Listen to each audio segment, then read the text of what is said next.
இவர் யாரோ எவரோ இல்லை, என் தம்பி. 50 ஆண்டு கால நண்பர். 1971 மன்னார்குடியில் ஒரு நாடகத்துக்கு தலைமைதாங்க போயிருந்தேன். அண்ணன் மன்னார்குடிக்கு வந்தாங்க. வந்தவளை ரிசீவ் பண்ணது நான் தான். ரிசீவ் பண்ணி நாடக நிகழ்ச்சிகளாக நன்றாக நடைபெற்றவுடன் அண்ணன் ஊருக்கு போக வேண்டும் என்று இருந்தார்கள். அண்ணன் வந்ததுலேருந்து சாப்பிடவே இல்லையே ஒன்று சொன்னதற்கு, என்னப்பா நான் என்ன சாப்பிட்றேன், 2 நாள் தூக்கம் இல்லை, அதனால் நீ எப்போதும் நான் சாப்பிட்ற அந்த வெங்காயமும் தயிர் சோறு கொடுத்தால் போதும். 1974 என் கல்யாணத்துக்கு வந்திருந்தார். கல்யாணத்துக்கு வந்தது மட்டும் இல்லை, வந்த எல்லாரையும் ரிசீவ் பண்ணதும் நானும் ஒருவன். இவர் கல்யாணத்தையே நான் தான் பண்ணி வச்சேன். அண்ணன் புதுப்பேட்டையில் இருந்தார். போய் பார்க்கும்போது வரும்போதெல்லாம், என்னடா அப்படி அம்மாவும் வீட்டில் திட்டுவாங்க, ஏன்டா இன்னும் கல்யாணம் பண்ணாமல் சுற்றுற, அண்ணனுக்கு தான் பண்ணிட்டேனே நீ பண்ணுறா அப்படிம்பாங்க. அப்போ போய் அண்ணன்ட்ட சொன்னேன். அவரே ஒரு பொண்ணை பார்த்து எனக்கு திருமணம் செய்து வச்சுட்டாங்க. இவர் கல்யாணத்தை மட்டும் நடத்தி வைக்கல நான்.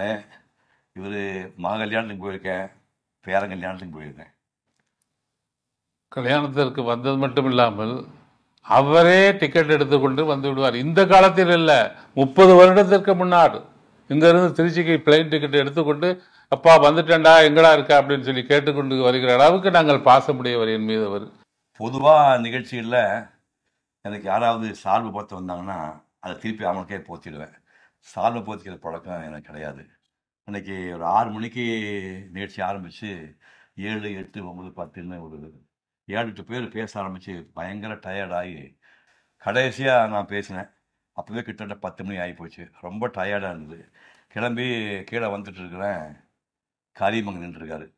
எனக்கு சால்வை போடுறது பிடிக்காதுன்னு தெரிஞ்சு இந்த மனுஷன் கையை சால்வை வச்சு நின்றுருக்கேன். எங்கள் வீட்டுக்காரம்மா அப்போவே சொன்னேன், சால்வை எடுத்துகிட்டு போகாதீங்க அப்படின்னா. நான் சொன்னேன், நம்ம ஊருக்கு வர்றாருமா, முக்கியமான ஆளுகளோட பேச வர்றாரு, பெரிய இடத்துல பேச வர்றாரு அண்ணன் அப்படின்னு சொல்லிட்டு தான் சால்வை எடுத்துகிட்டு போனேன். ஆனால் நான் சால்வை எடுத்துகிட்டு போனதே தப்பு தான். தெரிஞ்சுக்கிட்டே சால்வை கொண்டு வந்தது அவரு பண்ணது தப்புன்னா, பொது இடத்துல அந்த சால்வை வாங்கி கீழே போட்டுறது நான் பண்ணது தப்பு தானே. I feel sorry. அதுக்காக நான் ரொம்ப வருத்தப்படுறேன்.